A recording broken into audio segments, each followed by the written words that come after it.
Hello मित्रों, नमस्कार। एक तू सच्चा तेरा नाम सच्चा, एक तू सच्चा तेरा नाम सच्चा।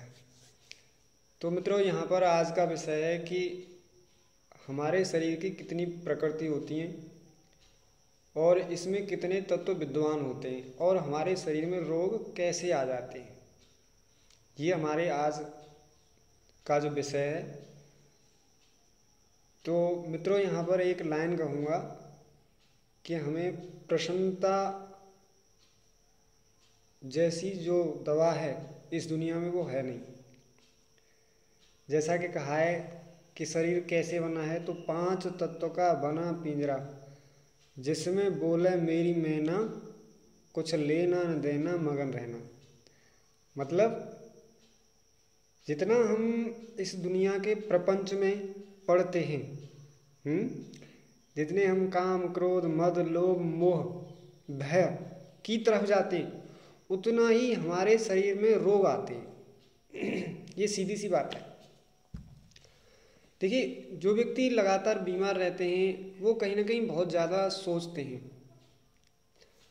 चिंता करते हैं, क्रोध करते हैं, भय करते हैं, मोह करते हैं, भोग करते हैं। तो वो व्यक्ति लगातार ही बीमार रहते हैं।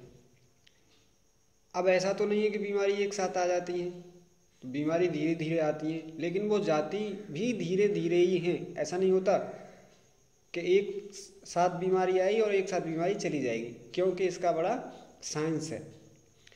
तो साइंस क्या है कि इसमें हमारे जो शरीर है उसमें 5 तत्व हैं। भ आज आपको बता देता हूँ भगवान का मतलब क्या होता है। भगवान, भ से भूमि, ग से गगन, ब से वायु, इस पर आ की मात्रा अग्नि और न से नीर।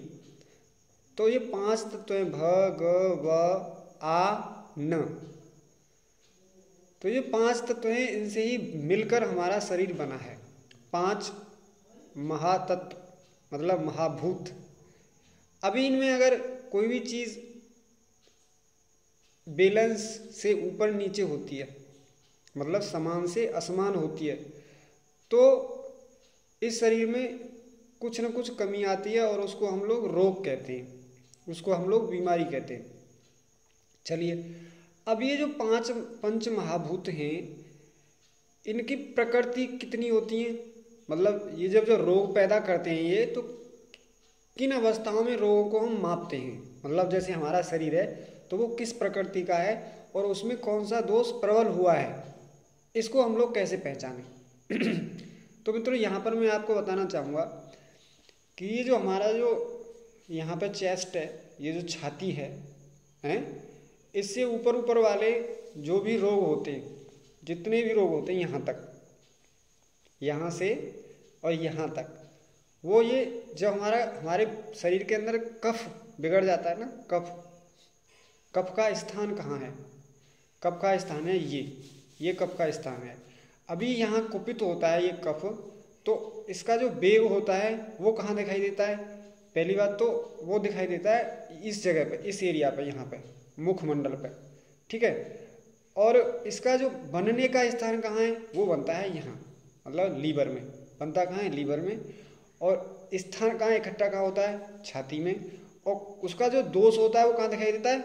मुखमंडल पे, यहाँ गर्दन से लेके ऊपर ऊपर तक। ज़्यादा प्रबल हो जाता है, ज़्यादा कफ हो जाता है, तो फिर वो यहीं फेफड़ों में दिखाई देने लगता है। जैसे कि बार बार सांस फूलना और खांसी आना और बार बार मुंह से कफ निकलना, जिसका मतलब है वो कफ अधिक मात्रा में हो गया है। शुरुआती लक्षणों में क्या होता है कि मतलब आँख लाल हो जाएंगी, पानी आएगा, नाक से पानी आएगा, छींक आएंगी, सर दर्द होगा, कानों में ऐसे झंझनाहट चलेगी। तो ये सब कफ के लक्षण हैं। अगर ये बीमारी किसी को हो रही है तो दैट मीन्स उसका कफ जो है वो कुपित हो गया है, हैं।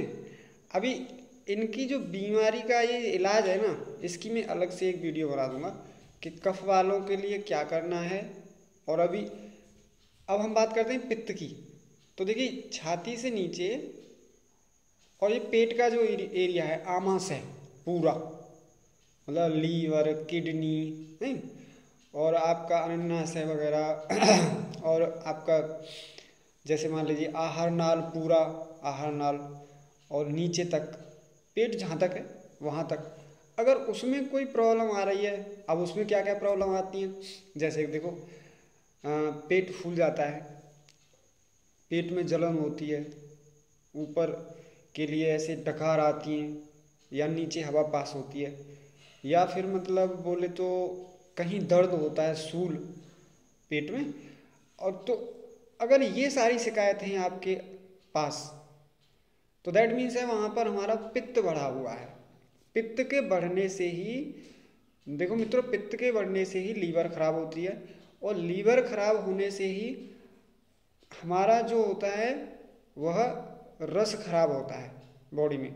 लीवर खराब हुई है ना, तो वहाँ से जो आहार नाल में भोजन जाएगा वो बिना पचा हुआ जाएगा, और बिना पचा हुआ भोजन जब आहार नाल में जाएगा तो उसे वो जो आहार नाल है उसको मतलब रस को बनाना है, उसमें से आहार नाल में जो भोजन पड़ा हुआ है उसको तो उसमें से रस बनाना है, रस लेना है। अब रस लेना है तो रस के बाद में ही आपका रक्त बनेगा, फिर मज्जा बनेगा, फिर आपका ऐसे करके धातुएं बनेंगी, धातुएं बनेंगी। तो अब अगर वहाँ पर आहार नाल में गलत आहार जाएगा, बिना पचा हुआ आहार जाएगा, तो वो बेकार रस बनेगा, रस बेकार बनेगा तो उसके हमारे पास जो खून है वो बेकार जाएगा, बेकार बनेगा, ब्लड बेकार बनेगा, धातुएं बेकार हो जाएंगी। तो इसके बाद ही सारे जो उपद्रव होते हैं पेट के एरिया में, जैसे कि मान लीजिए बहुत अपेंडिक्स कहते हैं, या लीवर सिरोसिस होता है, या फिर क्या कहते हैं मतलब आपका किडनी के रोग हो जाते हैं, गुर्दे के, पेशाब में जलन होती है। तो ये जो सारे रोग होते हैं वो पित्त के कुपित होने से होते हैं। और इसकी सबसे बड़ी पहचान बताऊँ, जिस आदमी का पित्त कुपित होगा ना वो बहुत ही मतलब ऐसा होगा, मतलब गुस्सेबाज, उसको बहुत ज़्यादा गुस्सा आएगी, ये इसका लक्षण है। वो किसी की बात को बर्दाश्त नहीं करेगा, बहुत जल्दी गुस्सा हो जाएगा। लेकिन जिसका कफ कुपित होगा ना, कफ जिसके अंदर कफ की मात्रा होगी तो वो शांत होगा, ऐसा थोड़ा सा मोटा ताजी सा होगा। और जिसका पित्त बिगड़ा होगा ना वो पतला होगा और दुबला होगा, और उसे गुस्सा ज़्यादा आएगी। अच्छा, इसके नीचे हम लोग अब आते हैं कि जो पेट से नीचे वाला जो भाग है, और ये हाथों का भाग है, ये हाथ और पैर। मोस्टली इसमें अगर मान लीजिए दर्द हो रहा है, सूजन हो रही है, हैं, तो सूजन तो आपकी किडनी खराब होने से भी होती है। लेकिन अब कहीं ना कहीं उसमें क्या होता है कि किडनी के साथ एक दोष और मिलता है, जैसे कि मान लीजिए कफ हो गया, पित्त हो गया, अब वायु, जो बात कहते हैं जिसको बात, जिसकी बात बिगड़ जाती है, जिसकी वायु बिगड़ जाती है, उसके शरीर में कहीं ना कहीं दर्द होता रहता है। दर्द, अगर दर्द शरीर के अंदर हो रहा है तो हमारी जो बात प्रकृति है वो बिगड़ गई है, वो दोष हमारी जो प्रकृति है वो फिर वो दोष में बदल गई है, मतलब वो कुपित हो गई है हमारी वायु। तब इसी वजह से हमारे शरीर के अंदर जो हाथ हैं, पैर हैं, और घुटने हैं, नीचे एड़ियाँ हैं, तो जंघा हैं, इनमें दर्द हो रहा है, या नस पर नस चढ़ जाती है, या कुछ ऐसा होता है, तो हमारी वायु जो है वो बिगड़ गई है, कुपित हो गई है। समझ रहे हैं? तो इस वीडियो का सारांश यही है कि आज मैंने आपको बताया कि हमारे शरीर में 5 तत्व होते हैं, 5 तत्व, 5 महाभूत, और प्रकृति 3 होती हैं। इन सबको मिला के ही हमारा शरीर का गठन होता है। इनका इम्बैलेंस जब भी होता है तब हमारे शरीर में रोग आते हैं, बीमारी आती हैं। अब इनका प्रत्येक रोग का लक्षण तो मैंने आपको बता दिया, इसका निवारण मैं आपको अगली वीडियो में बताऊँगा। तो मैं आपसे अगली वीडियो में फिर मिलता हूँ, जब तक के लिए नमस्कार। एक तू सच्चा, तेरा नाम सच्चा।